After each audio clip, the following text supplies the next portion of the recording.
Bienvenidos a Primum Gradus, tu podcast de historia y humanidades en general. Os habla Ricardo Silvestre y toca continuar con la peripecia de Álvar Núñez Cabeza de Vaca. Es el quinto episodio que le dedicamos.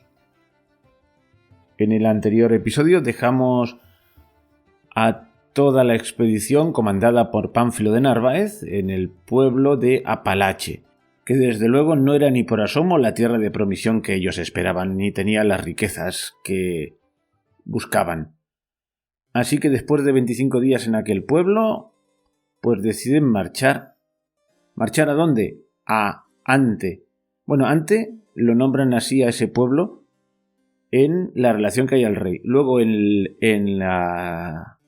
el libro de naufragios se llama Aute. Una vez más, los nombres varían de una fuente a otra. Era una adaptación seguramente del idioma indio. Es que los indios de Apalache les dicen que allí, en Naute, que está cerca del mar, pues hay efectivamente comida de sobra y es una ciudad donde se pueden abastecer. Una ciudad, bueno, un poblado grande. Así que después de 25 días, los cristianos, que así los llama en las crónicas en naufragios, el autor, pues los cristianos toman rumbo a Aute. Y el camino se hace penoso. Son 9 días de camino durísimos, porque tienen continuas emboscadas de los indios flecheros mientras atraviesan las lagunas y sufren muchas víctimas. ¿Y cómo son estos indios? Los describe como gigantes.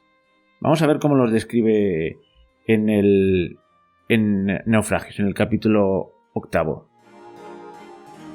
Cuantos indios vimos desde la Florida, aquí todos son flecheros, y como son tan crecidos de cuerpo y andan desnudos, desde lejos parecen gigantes.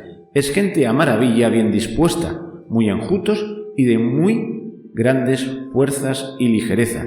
Los arcos que usa son gruesos como el brazo, de 11 o 12 palmos de largo, que flechan a 200 pasos con tan gran tiento que ninguna cosa hierran. Y en un momento cuenta la desgracia de uno de los capitanes, de un tal Avellaneda, y lo narra de la siguiente manera. De esta suerte caminamos 8 días, y desde este paso que he contado no salieron más indios a nosotros hasta una legua adelante, que es lugar donde he dicho que íbamos.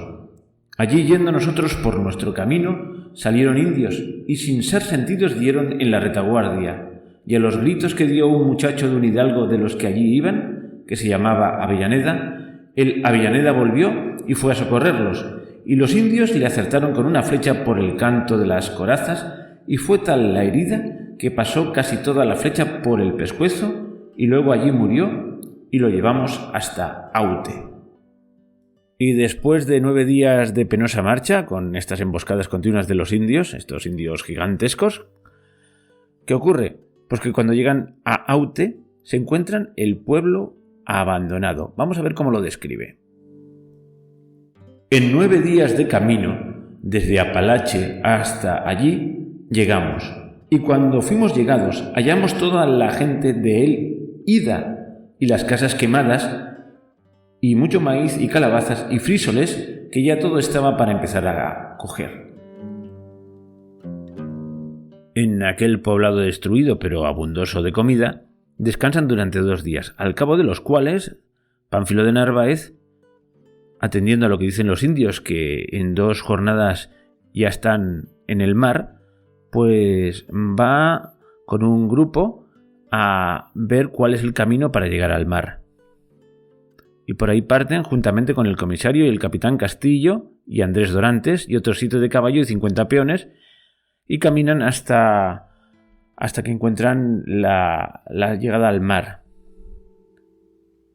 Que no era ciertamente un camino fácil porque es tierra pantanosa y bueno, así se lo hacen saber al gobernador cuando vuelven. Y cuando vuelve, pues se encuentra otra sorpresa desagradable. Porque a las bajas infligidas por los indios se van a sumar ahora las bajas de la enfermedad. Lo dice de esta manera. Sabidas estas nuevas y vista la mala disposición y aparejo que para descubrir la costa por allí había, yo me volví al gobernador y cuando llegamos hallámosle enfermo con otros muchos y la noche pasada los indios habían dado en ellos y puéstolos en grandísimo trabajo, por la razón de la enfermedad que les había sobrevenido. También les había muerto un caballo. Yo di cuenta de lo que había hecho y de la mala disposición de la tierra. Aquel día nos detuvimos allí. Hasta ahora, con todos sus contratiempos, digamos que la partida había tenido apenas bajas, pero ya vemos que empieza a esto a caer en barrena. Y ya en el capítulo 8, del que voy a leer el inicio, vemos ya la parte más grave. Un intento de algunos caballeros, de los que van a caballo, de separarse del grupo y el sálvese quien pueda, nosotros vamos a caballo y nos vamos a salvar. Pero al final logran convencerlos. Vamos a ver cómo nos lo narra. Principio del capítulo 8. Vamos allá. Capítulo 8. ¿Cómo partimos de Aute? Otro día siguiente partimos de Aute y caminamos todo el día hasta llegar donde yo había estado. Fue camino en extremo trabajoso, porque ni los caballos bastaban a llevar los enfermos, ni sabíamos qué remedio poner, porque cada día adolecían, que fue cosa de muy gran lástima y dolor ver la necesidad y trabajo en que estábamos. Llegados que fuimos, visto el poco remedio que para ir adelante había, porque no había dónde, ni aunque lo hubiera, la gente pudiera pasar adelante, por estar los más enfermos, y tales, que pocos había de quien se pudiese haber algún provecho. Dejo aquí de contar esto más largo, porque cada uno puede pensar lo que se pasaría en tierra tan extraña y tan mala, y tan sin ningún remedio de ninguna cosa, ni para estar ni para salir de ella. Mas como el más cierto remedio sea Dios nuestro Señor, y de éste nunca desconfiamos, sucedió otra cosa que agravaba más que todo esto, que entre la gente de caballo se comenzó la mayor parte de ellos a ir secretamente, pensando hallar ellos por sí remedio, y desamparar al gobernador y a los enfermos, los cuales estaban sin algunas fuerzas y poder. Mas, como entre ellos había muchos hijos de algo y hombres de buena suerte, no quisieron que esto pasase sin dar parte al gobernador y a los oficiales de vuestra majestad. Y como les afeamos su propósito y les pusimos delante el tiempo en que desamparaban a su capitán y los que estaban enfermos y sin poder, y apartarse sobre todo el servicio de vuestra majestad, acordaron de quedar y que lo que fuese de uno fuese de todos sin que ninguno desamparase a otro.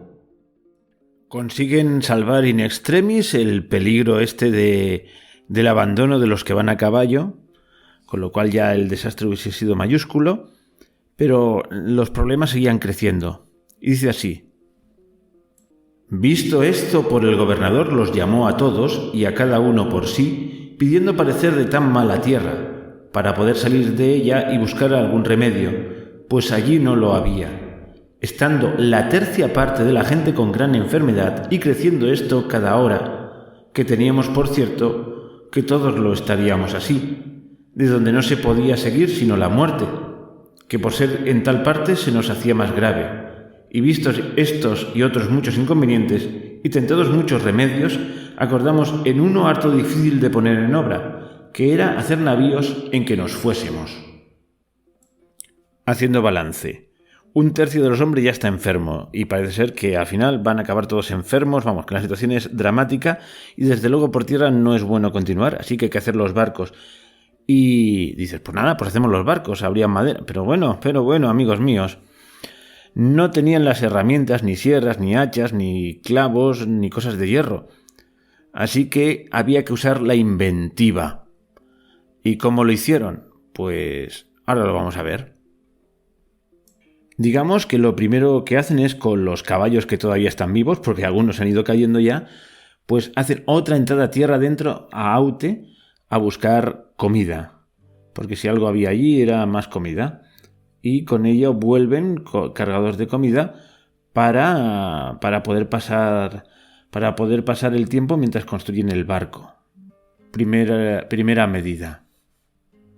Dice que trajeron hasta 400 hanegas de maíz, aunque no sin contienda y pendencias con los indios. O sea que no fue llegar y recoger, ¿eh? Se las tuvieron tiesas con los indios. Dice, hicimos coger muchos palmitos para aprovecharnos de la lana y cobertura de ellos, torciéndola y aderezándola para usar en lugar de estopa para las barcas. Primer remedio casero. En la expedición había, gracias a Dios, un carpintero que se encargó de dirigir los trabajos de hacer las barcas. Las comenzaron a hacer el día 4 de agosto y las acabaron el 20 de septiembre. 5 barcas, dice, de a 22 codos cada una, calafeteadas con las estopas de los palmitos, y la brea se hacía con cierta pez de alquitrán que hizo un griego llamado Don Teodoro, de unos pinos. Es decir, la resina de unos pinos sirvió para calafetearla. Calafetearla es darle una impregnación para que sea impermeable. Y de las colas y crines de los caballos hicieron cuerdas y jarcias. Y de las camisas, velas. Y de las sabinas que allí había, hicimos los remos, que nos pareció que era menester, dice. Otro problema que se les presentó eran las anclas y los lastres, porque no había piedras. Es una tierra pantanosa y es lógico que no haya piedras. Les costó Dios y ayuda encontrar esos lastres. Luego dice que desollaron las piernas de los caballos enteras, adiós caballos, y curtiendo los cueros hicieron botas para llevar el agua, porque lo que no estaban dispuestos a embarcarse sin tener asegurada el agua dulce, que es el problema número 1 de la navegación de aquella época, el abastecimiento de agua. A todo esto, pues seguían los problemas con los indios, y dice así. En este tiempo algunos andaban cogiendo mariscos por los rincones de las entradas de la mar, en que los indios, en 2 veces que dieron en ellos, nos mataron 10 hombres a vista del real sin que los pudiésemos socorrer, los cuales hallamos de parte a parte pasados con las flechas, que aunque algunos tenían buenas armas, no bastaron a resistir para que esto no se hiciese, por flechar con tanta destreza y fuerza como arriba he dicho. Los indios flecheros otra vez. ¿Veis? Cada vez va quedando menos gente. Y por fin embarcan. Y fíjate cuál era la situación. Aparte de los que los indios habían matado, más de 40 hombres se habían muerto de la enfermedad y del hambre. Hemos dicho que el 20 de septiembre se acabaron de construir las 4 barcazas, los 4 bajeles o como queréis llamarlos. Ya veis, con las velas hechas con las camisas. Imaginaos la pinta que tendrían esta gente, iban descamisados. Bueno, pues después de 2 días, el 22, días del mes de septiembre, dice, se acabaron de comer los caballos, que solo uno quedó, y este día se comen el último caballo, y ya ese día, después del festín, pues se embarcan. En la barca del gobernador de Pánfilo de Narváez iban 49 hombres. En otra, que le dio al contador y comisario, iban otros tantos.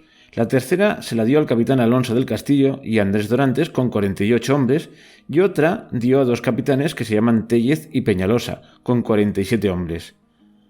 La otra se la dio al veedor y a mí con 49 hombres, y después de embarcados los bastimentos y ropa, bueno, y continúa diciendo, íbamos tan apretados que no podíamos menear.